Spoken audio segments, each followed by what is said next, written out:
वहीं आज जनादेश का दिन है और सभी निगाहें अब से कुछ ही देर बाद, क्योंकि रुझान आने शुरू हो जाएंगे और रुझान के बाद नतीजे क्या रहेंगे, सभी की निगाहें इस पर रहने वाली हैं। और हमारे संवाददाता भी हमारे साथ अलग अलग लोकसभा क्षेत्रों से जुड़ चुके हैं। हरेंद्र दुबे हमारे साथ गोरखपुर से जुड़े हुए हैं, फहीम खान हमारे साथ जुड़े हुए हैं रामपुर से, सूरज पांडे हमारे साथ कानपुर से जुड़े हुए हैं और फैजल हमारे साथ जुड़े हुए हैं बिजनौर से। सबसे पहले फहीम, आपके साथ शुरुआत करते हैं और क्योंकि बात सबसे पहले पश्चिमी उत्तर प्रदेश की करेंगे, क्योंकि मतदान की शुरुआत भी पश्चिमी उत्तर प्रदेश से ही हुई थी। ऐसे में अगर रामपुर की आज बात की जाए, जनादेश का दिन है, आज फैसले का दिन है, आज जनता ने जो फैसला किया है सभी के सामने होगा। ऐसे में आज रामपुर की क्या कुछ उम्मीदें हैं आज के दिन से, ये आपसे जानना जरूरी है।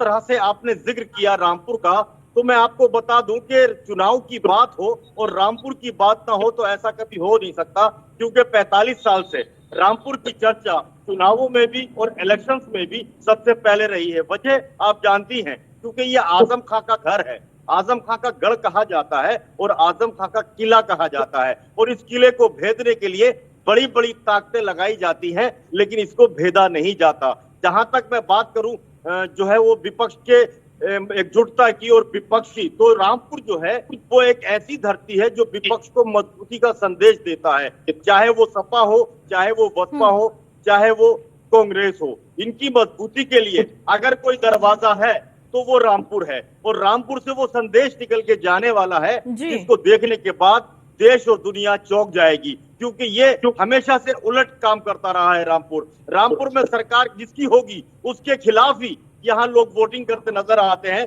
और उसके खिलाफ ही यहाँ चुनते चले आते हैं अपना सांसद, अपना विधायक, अपना जिस तरह से जो तस्वीर है वो इस बार भी वही तस्वीर है कि इस बार जो मुकाबला है वो बड़ा टाइट है, और इस टाइट मुकाबले को करने के लिए जिस तरह से रणनीति का इस्तेमाल समाजवादी पार्टी इंडी गठबंधन ने किया है, ये अपने आप में बहुत ही शातिराना अंदाज रहा उनका। उन्होंने विरोधियों को भी साधने की कोशिश की, तो जो पक्ष वाले थे वो बड़े आराम से पाले में आए, और विरोधियों को उन्होंने इस अंदाज में साधा कि आजम खां की नाराजगी दिखाई गई कि आजम खां इस सीट पर नाराज हैं। तो जो आजम खां के विरोधी थे वो भी इंडी को मिले, और जो आजम खां के समर्थक थे वो तो मिले ही मिले, लेकिन इसमें जो तीसरा पाला जो था, जो सपा और बसपा के से दूर था, वो भी इनको मिला। तो जिस तरह से समाजवादी पार्टी के कैंडिडेट को यहाँ तीन तरफ से फायदा हुआ है, इसके परिणाम चौंकाने वाले हो सकते हैं, लेकिन चूंकि इसके अंदर भीतर घात भी हुआ तो इसका खामियाजा भी जो है, बिल्कुल फहीम, जो अब आएंगे नतीजे वो चौंकाने वाले भी हो सकते हैं। आप बने रहिए हमारे साथ। गोरखपुर से हरेंद्र हमारे साथ है। हरेंद्र, गोरखपुर की तस्वीर आज की क्या देखने को मिल रही है? आज का दिन बेहद महत्वपूर्ण है, मतगणना होनी है आज। 84 दिन के बाद आज ये दिन देखने को मिला है। से 84 दिन तक जिस तरह से पक्ष और विपक्ष दोनों अपनी जनसभाओं में अपने अपने जीत के लिए जनता से अपील की और जनता ने मतदान किया। आज वह घड़ी आ गई है, बस चंद समय बाद ही जनता ने किसको कितना मत दिया, किसको कितना मिला, यह धीरे धीरे खुलता नजर आएगा, पर्दाफाश होते नजर आएगा। वह आज का दिन बहुत महत्वपूर्ण दिन है। सभी दलों के लोग टकटकी लगा करके देख रहे हैं कि आज किसका पलड़ा भारी होगा, किसके सिर पर चेहरा सजेगा। खास तौर से गोरखपुर की अगर बात करें तो गोरखपुर पंडित दीनदयाल उपाध्याय विश्वविद्यालय परिसर में मतगणना की पूरी तैयारी कर ली गई है। सुरक्षा के पुख्ता इंतजाम किए गए हैं, बैरिकेडिंग किए गए हैं, और खास तौर से आपको बता दें कि जो मतगणना कर्मचारी अधिकारी हैं वह धीरे धीरे अपने अपने टेबल पर और अपने अपने कार्य प्रणाली में लगने जा रहे हैं। कि तो सुरक्षा के पुख्ता इंतजाम भी किए गए हैं। बिल्कुल हरेंद्र, हमारे पीछे देखी होगी कि खास तौर से सुरक्षा कर्मी फ्लैग मार्च करते साथ अधिकारियों की पैनी नजर है।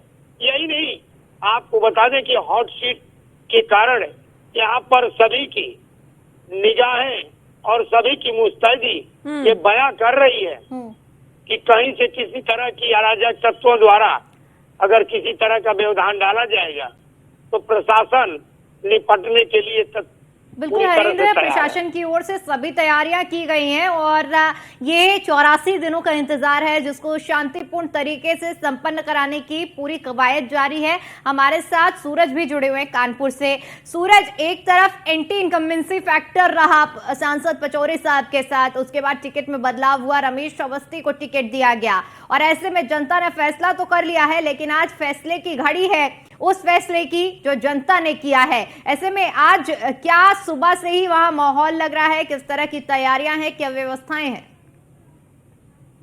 जिस तरीके से 84 दिन के में ये पूरे देश भर में चुनाव प्रक्रिया चली और उसके बाद आज जो है फैसले का दिन है, ऐसे में कानपुर की नवस्ता गल्ला मंडी में ईवीएम स्ट्रांग रूम बनाया गया है, तो वहीं मतगणना स्थल भी बनाया गया है। कानपुर की लोकसभा की बात करें और कानपुर देहात की अकबरपुर लोकसभा की बात करें तो दोनों ही लोकसभाओं की मतगणना जो है वो कानपुर की गल्ला मंडी में कराई जाएगी, जिसको लेकर 3 लेयर की सुरक्षा को तैनात किया गया है। पुलिसकर्मियों को पहले, उसके बाद पीएसी के जवानों को तैनात किया गया है, तो वहीं अर्धसैनिक बलों को भी यहाँ पर तैनात किया गया है। ईवीएम स्ट्रांग रूम की बात करें तो ईवीएम स्ट्रांग रूम की सुरक्षा के लिए एसएसबी के जवानों को तैनात किया गया है, साथ ही साथ सीसीटीवी कैमरों से भी निगरानी की जा रही है। वहीं आपको बता दें कि आज जो है वो कानपुर की जनता और कानपुर देहात के अकबरपुर लोकसभा की जनता ने जो जनादेश ईवीएम में कैद किया है वो आज खुलने वाला है। ऐसे में कहीं ना कहीं से जो लोग हैं वो भी अति उत्साहित नजर आ रहे हैं, तो साथ ही साथ जो भी राजनेता हैं वो अपने जो पोलिंग एजेंट हैं या जो मतगणना स्थल पर जो एजेंट बनाए गए हैं वो भी अब मतगणना स्थल पर पहुंचना शुरू हो गए हैं। सभी को यहाँ पर कड़ी सुरक्षा के बाद, चेकिंग के बाद ही यहाँ पर भेजने का बंदोबस्त किया गया है। फैजल हमारे साथ बिजनौर से लगातार बने हुए हैं। फैजल, आज इस बात से पर्दा उठ जाएगा कि सरकार देश में किसकी बनेगी और किसे बहुमत मिलेगा। आज का दिन बेहद महत्वपूर्ण है। बिजनौर में क्या कुछ व्यवस्थाएं और क्या माहौल या क्या तस्वीर आज के दिन को लेकर देखने को मिल रही है? बिल्कुल, मैं आपको बता दूं, कहीं ना कहीं अगर 4 स्थान पर मोदी जी का नारा है तो वो नहीं पूरी यूपी से होकर जाता है। और 80 का जो लक्ष्य है योगी जी का, वो पूरा करने के लिए योगी जी लगे हुए थे और उन्होंने सभाएं भी करी थी। अगर बात की जाए सभाएं की तो बिजनौर में 5 बार अगर सभाएं हुई हैं तो वो सीएम योगी आदित्यनाथ की हुई है, तो उसका कारण यही रहा है कि दोनों सीटों को अपने खाते की ओर करा जाए। लेकिन जो बिजनौर की नगीना लोकसभा सीट है वो सपा के रिजर्व सीट कहा जाता था, लेकिन इस बार जो बड़ा मामला दिलचस्प देखने को मिलेगा वो क्या है, वो ये है कि चंद्रशेखर आजाद, जो आजाद समाज पार्टी के राष्ट्रीय अध्यक्ष हैं, वो खुद यहाँ से लड़ रहे हैं और उनकी फाइट ही बीजेपी से रहेगी। तो अगर बात की जाए बिजनौर की, तो बिजनौर की भी एक अलग माहौल बना हुआ है, क्योंकि 2 सीटें जैन चौधरी को मिली थी, उसमें बिजनौर की एक सीट कहा जा सकता है। तो पश्चिम उत्तर प्रदेश में दोनों सीटों पर बड़ी निगरानी है और दोनों सीटों पर बीजेपी प्रयास कर रही है कि हमारे खाते में जाए। तो कहीं ना कहीं 80 का लक्ष्य पूरे करने में योगी आदित्यनाथ ने लगातार मेहनत की है। बड़े बड़े मंत्री आए हैं, बाहर तक के मुख्यमंत्री को बुलाया गया, जिससे कि ये दोनों सीटें अपने खाते में की ओर करी जाए। अगर बात की जाए निगरानी की, तो सीसीटीवी से निगरानी की जा रही है और जो ऑब्जर्वर हैं वो 4 लगाए गए हैं। एक लोकसभा में 2 ऑब्जर्वर को लगाया गया है। एसपी नीरज कुमार यादव रात से और डीएम अंकित अग्रवाल रात से ही मेहनत कर रहे हैं। लगातार अगर बात की जाए पुलिस कर्मियों की, तो हजारों की संख्या में पुलिसकर्मी लगाए गए हैं। आप देख सकते हैं किस तरीके से पुलिस कार्य कर रही है और हजारों की संख्या में जो मतगणना कराएंगे वो कर्मचारी भी सुबह से लगातार आने का प्रयास कर रहे हैं। लेकिन इस बार जो देखने का मौका मिलेगा वो ये है कि मीडिया को अनुमति दी गई है कि काउंटिंग स्थल तक जाएगा और अपडेट लेके बाद वो फिर अपनी सीट पेपर दाद हो जाएगा। तो कहीं ना कहीं लगातार देखा जा सकता है कि जो 84 दिन का इंतजार था वो आज पूरा हो जाएगा और जो एग्जिट पोल था वो एग्जिट पोल में बदल जाएगा। क्या रिजल्ट आएगा वो 2 बजे तक क्लियर हो जाएगा और कौन बनेगा प्रधानमंत्री ये भी पता चल जाए।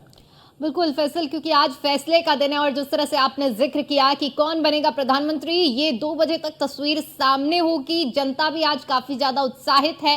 पल पल की अपडेट हम न्यूज़ 1 इंडिया पर साझा कर रहे हैं।